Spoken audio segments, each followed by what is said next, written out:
رود گولیت رهبر کاریزماتیک تیم ملی هلند. رود گولیت در 1 سپتامبر 1962 در آمستردام هلند به دنیا آمد.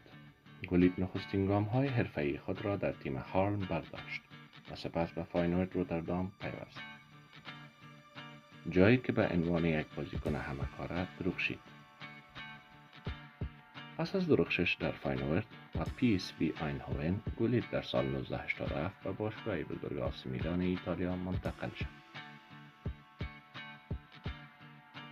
این انتقال نقطه عطف در زندگی ورزشی او بود. با باشگاه میلان 3 بار قهرمانی سری آ ایتالیا، 3 بار قهرمانی سوپرکاپ ایتالیا، 2 بار قهرمانی لیگ قهرمانان اروپا، 2 بار قهرمانی سوپرکاپ اروپا و 2 بار قهرمانی جام بین قاره‌ای را از آن خود ساخت.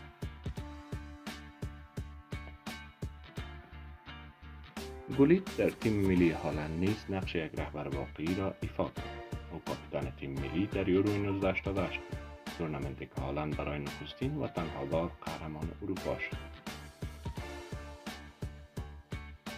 در فینال او 1 گل به ثمر رساند و تیمش را به پیروزی رساند.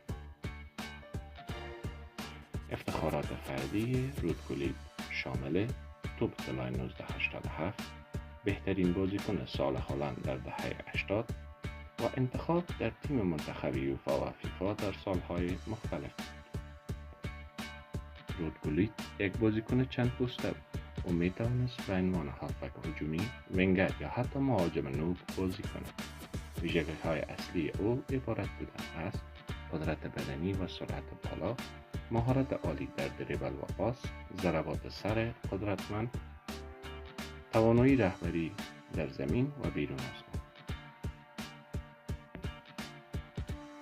پس از بازنشستگی، گولیت وارد دنیای مربیگری شد. او هدایت تیم‌های چون چلسی و نیوکاسل یونایتد را بر عهده گرفت. هرچند در مربیگری به اندازه دوران بازی موفق نبود، اما همچنان به عنوان یک چهره محترم فوتبالی باقی ماند. رود گولیت اسطوره‌ای است که فوتبال را فراتر از یک بازی ساده به نمایش گذاشت. او رهبر تیم ملی هلند در بزرگترین موفقیت تاریخ این کشور بود و با باشگاه میلان به افتخارات جهانی دست